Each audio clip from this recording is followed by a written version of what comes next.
भारत में हजारों मंदिर हैं, लेकिन ये सिर्फ पूजा की जगह नहीं है।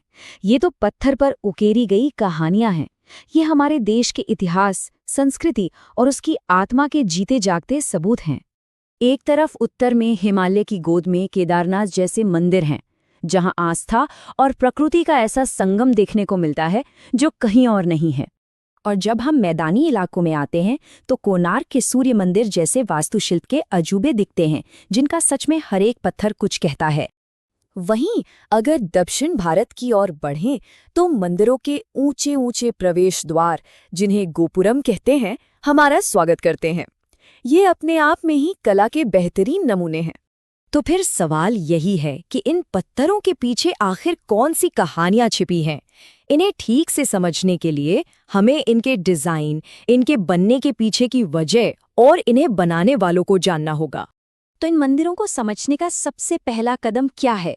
वो है इनकी वास्तुकला की भाषा को समझना, जो मोटे तौर पर 3 खास शैलियों में बंटी हुई है। मोटे तौर पर देखें तो भारत में मंदिर बनाने की 3 मुख्य शैलियां हैं। उत्तर भारत की नागर शैली, दक्षिण भारत की द्रविड़ शैली और मध्य भारत में वेसर शैली, जो असल में इन दोनों का ही एक मिला-जुला रूप है। अब इन दोनों प्रमुख शैलियों में जो सबसे बड़ा, सबसे साफ फर्क है, वो है इनके मुख्य टावर के डिजाइन में। नागर शैली में एक घुमावदार कर्व्ड वाला शिखर होता है, जबकि द्रविड़ शैली में सीढ़ीदार पिरामिड जैसा विमान होता है। चलिए इसको जरा और गौर से देखते हैं। एक तरफ नागर शैली के मंदिरों का घुमावदार शिखर है जो ऊपर की ओर उठता है, तो दूसरी तरफ द्रविड़ मंदिरों की पहचान उनके पिरामिड जैसे विमान हैं। यही बनावट इन्हें एक अलग पहचान देती है। लेकिन बात सिर्फ वास्तुकला की नहीं है। ये मंदिर कहाँ बनाए गए, ये भी बहुत मायने रखता है। तो चलिए देखते हैं कि इन मंदिरों की लोकेशन में क्या खास है। ये एक बहुत दिलचस्प बात है कि मंदिर कहाँ बना है ये भी उतना ही मायने रखता है जितना कि वो कैसे बना है। और इसमें नदियों का एक बहुत ही खास रोल रहा है। और इसके कुछ बेहतरीन उदाहरण हमारे सामने हैं। काशी विश्वनाथ गंगा के किनारे, बद्रीनाथ अलकनंदा के तट पर और महाकालेश्वर क्षिप्रा नदी के पास। यह देवता, मंदिर और नदी के बीच एक गहरे आध्यात्मिक रिश्ते को दिखाता है। तो हमने वास्तुकला देखी, जगह देखी, अब आते हैं कहानी के सबसे जरूरी हिस्से पर।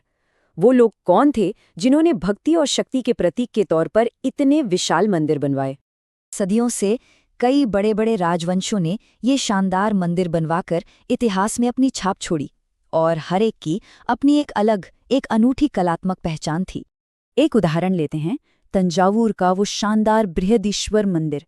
अंदाजा है किसी को किसने बनवाया होगा?